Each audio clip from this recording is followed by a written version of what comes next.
ಸ್ನೇಹಿತರೆ ನಮಸ್ಕಾರ.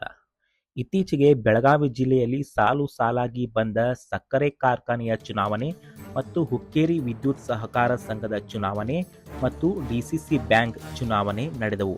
ಈ ಚುನಾವಣೆಗಳು ಯಾವುದೇ ಲೋಕಸಭೆ ಮತ್ತು ವಿಧಾನಸಭೆ ಚುನಾವಣೆಗೆ ಕಡಿಮೆ ಇಲ್ಲದ ಹಾಗೆ ನಡೆದವು.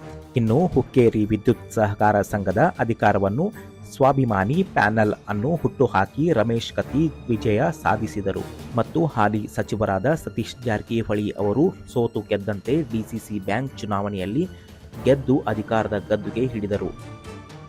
ಸ್ನೇಹಿತರೆ, ಈ ಚುನಾವಣೆಗಳನ್ನು ನೋಡಿದರೆ ಈ ದೇಶದ ನಾಗರಿಕರಾದ ನಾವು ನಮ್ಮ ಒಂದು ಓಟಿನ ಮೌಲ್ಯವನ್ನು ತಿಳಿಯಬೇಕು.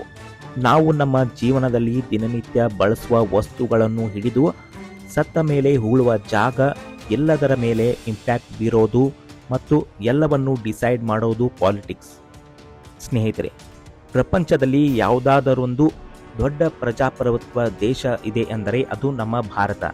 ಸ್ನೇಹಿತರೆ, ಇನ್ನೂ ಕೆಲ ದೇಶಗಳಲ್ಲಿ ಮೊನಾರ್ಕಿ ಅಂದರೆ ರಾಜಪ್ರಭುತ್ವ, ಉದಾಹರಣೆಗೆ UK, ಸೌದಿ ಅರೇಬಿಯಾ ಮತ್ತು ಉತ್ತರ ಕೊರಿಯಾದಲ್ಲಿ ಸರ್ವಾಧಿಕಾರ ಇದೆ. ಭಾರತದಲ್ಲಿ 2 ಚುನಾವಣಾ ಆಯೋಗಗಳು ಇವೆ. ಕೇಂದ್ರ ಚುನಾವಣಾ ಆಯೋಗವು ರಾಷ್ಟ್ರಪತಿ ಮತ್ತು ಉಪರಾಷ್ಟ್ರಪತಿ ಚುನಾವಣೆ ಮತ್ತು ರಾಜ್ಯಸಭೆ ಮತ್ತು ಲೋಕಸಭೆ, ವಿಧಾನಸಭೆ ಮತ್ತು ವಿಧಾನ ಪರಿಷತ್ ಚುನಾವಣೆಗಳನ್ನು ನಡೆಸುತ್ತದೆ. ಇನ್ನು ರಾಜ್ಯ ಚುನಾವಣಾ ಆಯೋಗವು ಗ್ರಾಮ ಪಂಚಾಯಿತಿ, ತಾಲೂಕು ಪಂಚಾಯಿತಿ ಮತ್ತು ಜಿಲ್ಲಾ ಪಂಚಾಯತ್, ನಗರ ಪಂಚಾಯತ್ ಮತ್ತು ಪುರಸಭೆ, ನಗರ ಪಾಲಿಕೆ, ಮಹಾನಗರ ಪಾಲಿಕೆಗಳ ಚುನಾವಣೆಗಳನ್ನು ನಡೆಸುತ್ತದೆ. ರಾಜ್ಯದ ಜನಸಂಖ್ಯೆ 7 ಕೋಟಿ. ರಾಜ್ಯದಲ್ಲಿನ ಮತದಾರರ ಸಂಖ್ಯೆ 5 ಕೋಟಿ. ವಿಧಾನಸಭಾ ಕ್ಷೇತ್ರ 224.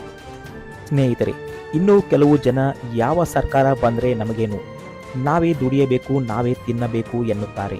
ಅದು ಸರಿ, ಆದರೆ ನಾವು ವೋಟ್ ಮಾಡದೇ ಹೋದರೆ ಇನ್ನೊಬ್ಬರು ವೋಟ್ ಹಾಕಿ ಗೆಲ್ಲಿಸಿ ಆಯ್ಕೆ ಮಾಡಿಕೊಂಡ ಸರ್ಕಾರದಿಂದ ನಾವು ಆಳಿಸಿಕೊಳ್ಳಬೇಕಾಗುತ್ತದೆ.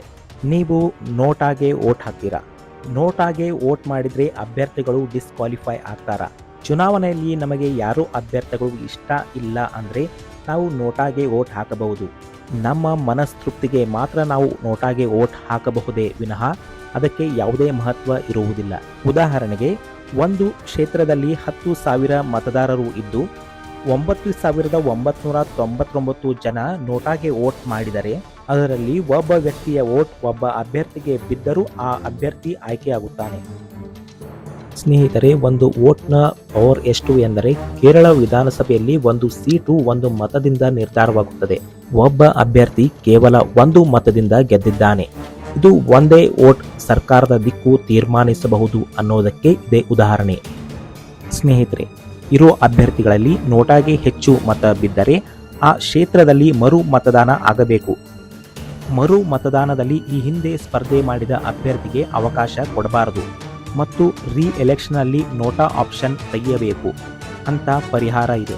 ಆದರೆ ನಮ್ಮ ದೇಶದಲ್ಲಿ ಮರು ಚುನಾವಣೆ ಮಾಡುವುದು ತುಂಬ ಖರ್ಚು ಅಂತ ಕೋರ್ಟ್ ಹೇಳಿದೆ. ಆದರೆ ಇರೋರಲ್ಲೇ ಒಬ್ಬ ಅಂತ ನಾವು ಅಭ್ಯರ್ಥಿಯನ್ನು ಆಯ್ಕೆ ಮಾಡಿ ಕಳಿಸಿದರೆ ಆ ಅಭ್ಯರ್ಥಿ ಗೆದ್ದು ಲೂಟಿ ಮಾಡೋ ಹಣ ಮರು ಎಲೆಕ್ಷನ್ನ 2ರಷ್ಟಾಗಿರುತ್ತದೆ. ಸ್ನೇಹಿತರೆ, ಇನ್ನೊಂದು ಪಾಯಿಂಟ್ ಎಂದರೆ ಜಾತಿ ನೋಡಿ ಇವನು ನಮ್ಮ ಜಾತಿ ಅಂತ ವೋಟ್ ಮಾಡೋದು ತಪ್ಪು. ಜಾತಿ ಅನ್ನೋ ವೈರಸ್ ಕರೋನಾ ವೈರಸ್ಗಿಂತ ಡೇಂಜರ್. ಅದಕ್ಕೆ ದುಡ್ಡಿಗೆ ಆಸೆ ಪಡದೆ ಕೆಲಸದ ಆಧಾರದಲ್ಲಿ ಅಭ್ಯರ್ಥಿಯನ್ನು ಆಯ್ಕೆ ಮಾಡಿ. ಸರಿ ಸ್ನೇಹಿತರೆ, ಈ ವರದಿ ಇಷ್ಟವಾದಲ್ಲಿ ಲೈಕ್, ಶೇರ್, ಸಬ್ಸ್ಕ್ರೈಬ್ ಮಾಡಿ ಮತ್ತು ನಿಮ್ಮ ಅನಿಸಿಕೆಯನ್ನು ಕಮೆಂಟ್ ಬಾಕ್ಸ್ನಲ್ಲಿ ತಿಳಿಸಿ.